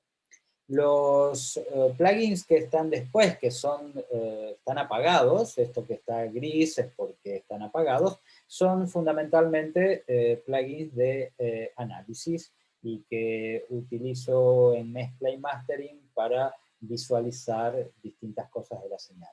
Les recomiendo particularmente, por ser gratuito, el SPAN de Isotope, que es un analizador que me permite ver el espectro de frecuencias de la señal en esta ventana, me permite ver el nivel general y me permite ver además la fase de la mezcla, que es una cosa muy importante en una mezcla, que no tengamos problemas de fase, ¿sí? Este plugin, como les dije, es de Voxengo, es la empresa que lo desarrolla, se llama SPAN, y es gratuito. Hay una versión Pro, creo que es de pago, pero esta, que funciona muy bien, es gratuita. Luego está este plugin que les comenté, que puede simular espacios, y esta sería mi posición ahora mismo. Para esto usa la cámara, una cámara para ver mi posicionamiento. Ahora no está activado porque estoy usando la cámara para el zoom, pero si yo hiciera esto o esto, acá se vería en el gráfico que yo me muevo también en función de la posición en estéreo. Este plugin es de Waves y se llama MX. Y aquí hay un plugin que sí voy a hacerles algún comentario porque este es muy importante, que se llama, bueno, SonarWorks, que es la empresa, se llama Reference 4, referencia 4, y es un plugin que todos los dispositivos de hardware colorean la señal, ninguno es neutro, por mejor que sea, todos colorean, ninguno es neutro. Entonces, ¿qué es lo que hace este plugin? Este plugin toma, en este caso, una serie de modelos o de monitores de campo cercano o de auriculares y define cuál es su curva de ecualización. Por ejemplo, yo estoy usando ahora los Beyer Dynamics. Los Beyer Dynamics tienen esta curva, ¿sí? Tienen aquí un pequeño énfasis en la zona de los 100 hercios, luego tienen aquí un pocito por debajo de los 1000 hercios, un poquito más, otro más pronunciado aquí, y después se enfatizan en altas frecuencias. ¿Qué es lo que hace el software, el plugin? Empareja. Entonces, cuando está activo, hace una contracurva, que lo que hace es que estos auriculares queden planos, queden flat, como sin dibujo alguno. Lo mismo me hacen con los otros auriculares que tengo, que son los Sony MDR7506, que si bien los uso también para mezclar y masterizar, los uso más para grabar. Para grabar, fundamentalmente lo que hago son grabaciones de campo. Entonces, cuando salgo a grabar, me llevo los Sony, porque son cerrados además, permiten aislar más el exterior y realmente son muy buenos. Y ven que la curva del Sony MDR7506 es distinta a la del Beyer Dynamic. Ningún dispositivo es neutro, todos colorean. Y lo que hace este software es emparejar esto y hacer que uno realmente escuche lo más cercano a un flat, a no ser coloreada la señal por ninguna cosa. Yo tengo una referencia muy concreta del sonido, muy real del sonido que estoy escuchando. Claro, esto se usa mientras se está haciendo el proceso de producción, pero al momento de hacer el render del audio final, hay que apagarlo, porque si no va a haber una curva de ecualización que no corresponde a la mezcla. No es para escuchar, no para hacer el render final. Entonces, al momento de hacer el render final hay que apagarlo. Y si llega a estar encendido, el mismo plugin avisa que está encendido y que esto va a destruir la mezcla en realidad, porque claro, lo que salga afuera va a salir con la ecualización como si todo el mundo escuchara con Beyer Dynamics o todo el mundo escuchara con los Sony MDR. ¿Okay? Este es un plugin muy, muy, muy recomendable. Si tuviera que comprar un plugin, el primero que compraría es este. ¿Sí? Tengo el DAW con los dispositivos propios.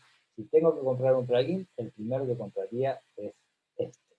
Y el segundo que compraría es este otro, que es un analizador fantástico, que se llama Insight, que es de iZotope también, y que uno puede visualizar tantísimas cosas de la señal de audio, como el loudness, los niveles, el campo estéreo, la fase, el espectro en 3 dimensiones, etcétera, etcétera. Este plugin es fantástico y es el segundo que agregaría para trabajar a los que ya tuviera.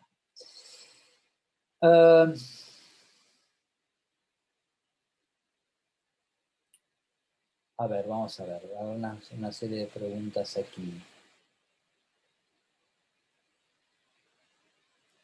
No, Agustín, ese es un disco que, esa pista está en un disco que descatalogué, pero que curiosamente ahora unos chicos españoles que están radicados en Berlín me han pedido para incluir en una colección de vinilos, porque parece que ese sonido, que es muy noventas, se ha puesto de moda en los clubes en Europa y particularmente en Berlín, y querían editar en su sello un vinilo con algunas pistas de ese disco, así que va a renacer después de más de 20 años, pero ahora mismo no está online en ninguna plataforma. Sí tengo otras cosas que son, digamos, mi línea de trabajo actual en Bandcamp.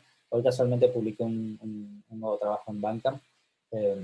Hay ahora mismo 2 álbumes y 3 pistas, 3 tracks autónomos. A ver, Augusto.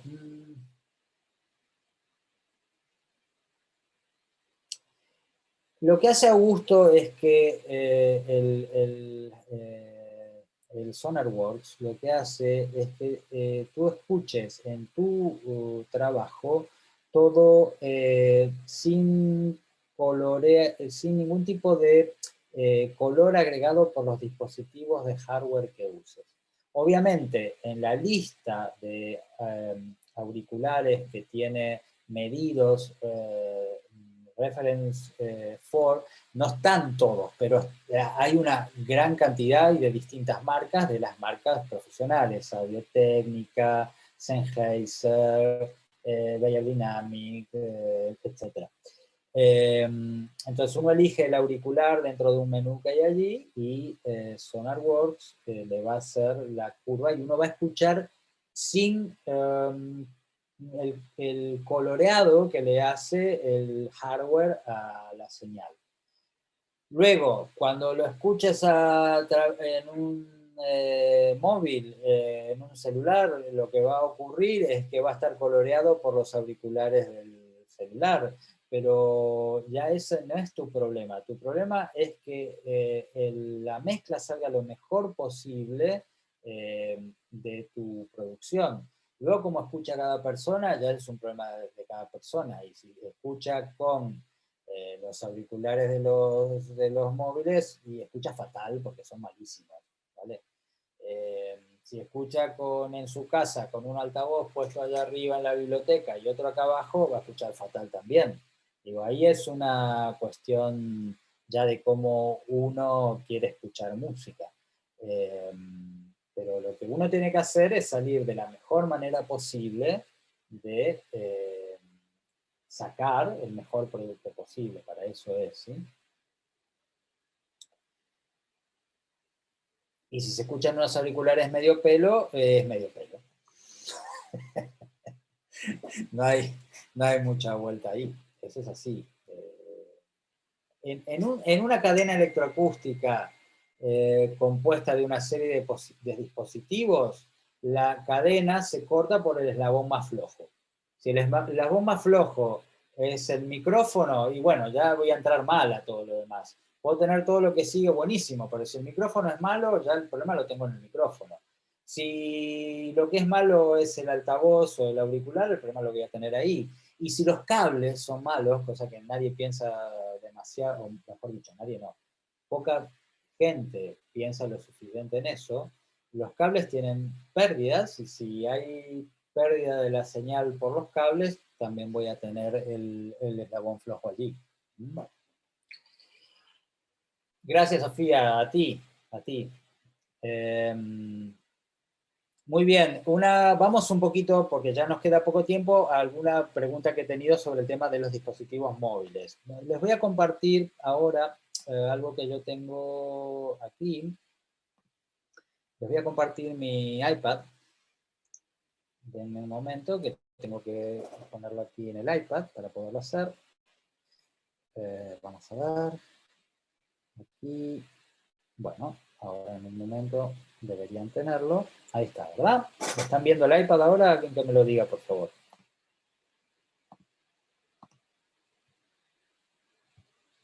Perfecto. Ok. Entonces, les voy a mostrar qué uso en el iPad y por qué. Por ejemplo, primera cosa, vamos a abrir acá algo que se llama TouchAble. ¿Qué es el TouchAble? TouchAble es un controlador para el Ableton. Yo aquí en el iPad puedo controlar el Ableton de distintas formas. Ahí me salió un anuncio de Messenger, no sé si lo vieron. Bueno, Puedo controlar los clips, lanzamiento de clips, por ejemplo, si yo me muevo aquí dentro del iPad, bueno, ahí están viendo mayormente pistas que no tienen nada, pero en un momento, si me voy para este lado, tiene que haber clips por aquí, por ejemplo, ¿no? Entonces ahí tiene una serie de clips que yo puedo dispararlos desde aquí, desde el iPad, ¿sí? Por ejemplo, no sé, una cosa grabada, un sonido sintético, por ejemplo. Sputnik.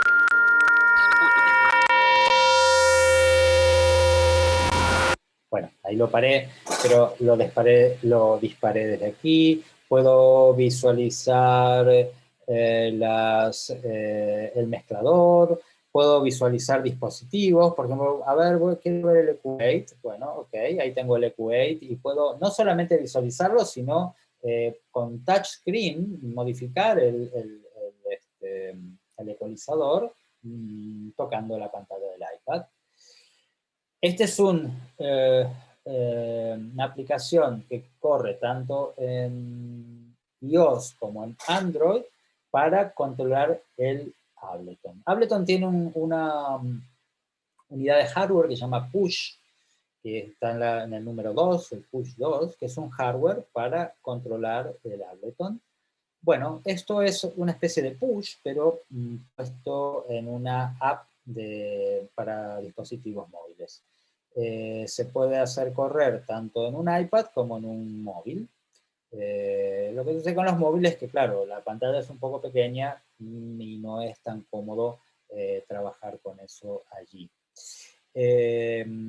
Pero puede ir tanto, como decía, en iOS como en Android. Este es uno de los que utilizo.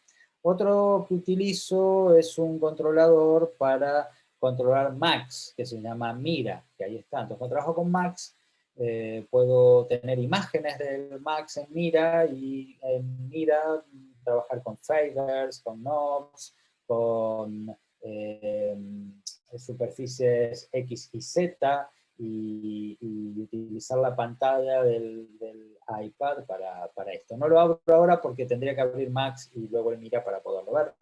Y por último, este que es muy recomendable, que es fantástico, se llama Lemur, que originalmente era una unidad de hardware, fue el primer controlador con pantalla táctil, pero era una unidad de hardware allí por el 2004, 2005, carísima, sería 3.000 euros, y con un sistema de transferencia de datos que luego agregaron el MIDI, pero en principio fue OSC. El OSC es un sistema mucho más, con un ancho de banda mucho mayor que el MIDI. El MIDI es un protocolo de 8 bits, fue creado en el año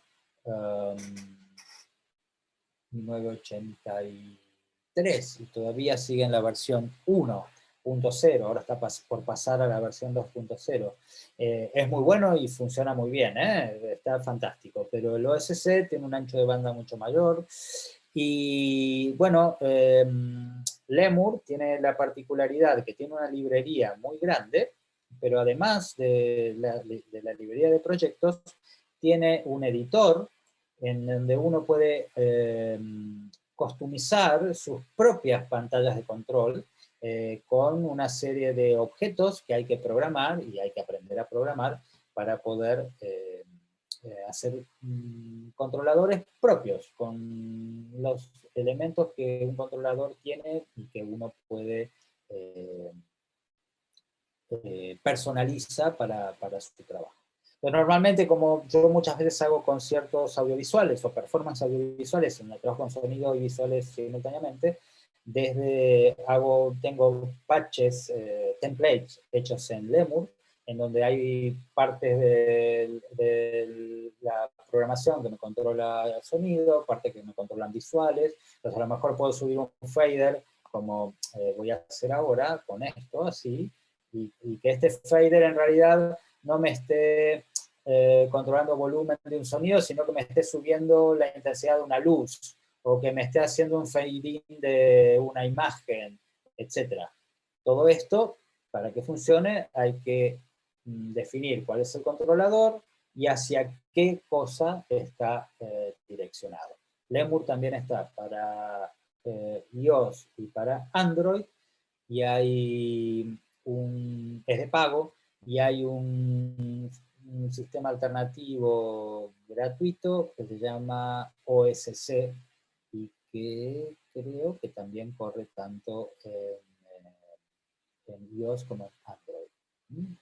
No sé si te sirve, Lucas, lo que te he dicho como dispositivos de audio.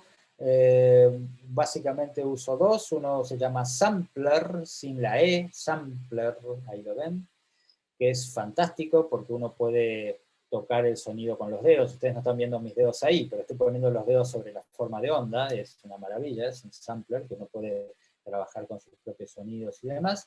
Y un sintetizador granular, que posiblemente sea el que más me gusta, se llama Borderlands, y que lo mismo, uno tiene puede cargar, a ver si hago aquí rápido, cargo alguna user, no sé, aquí voy a cargar lo que tengo puesto aquí.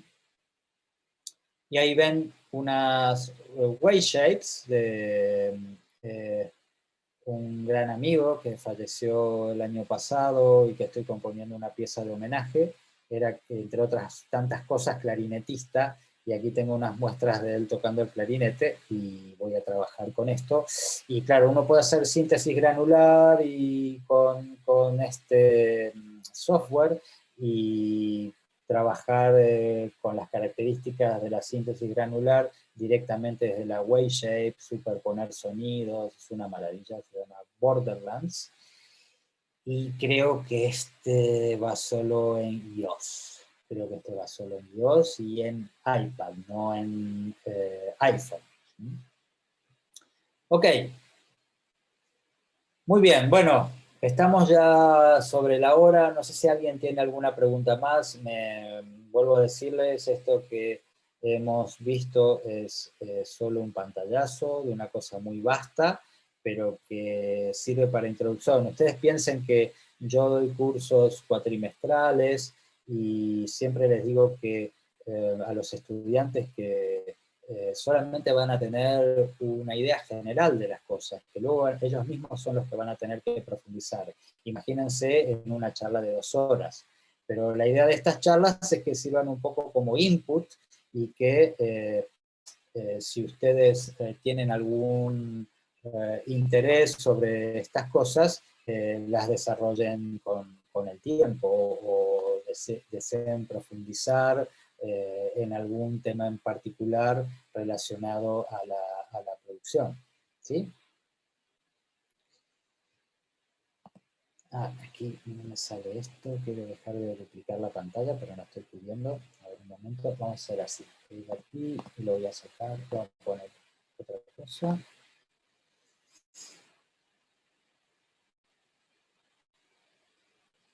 Ahí está, ahora sí. Ahí tienen que tener nuevamente el Ableton supuestamente. Bueno, muy bien. Por cualquier cuestión, me pueden ubicar en internet y ya les di mi página web o cualquier cosa. Y por supuesto, insisto, esto es cuestión de tiempo, de una mezcla de conocimiento y tiempo de desarrollo de conocimiento. Esto no deja de aprenderse nunca y es un día a día. Muy bien, gracias a todos por la atención.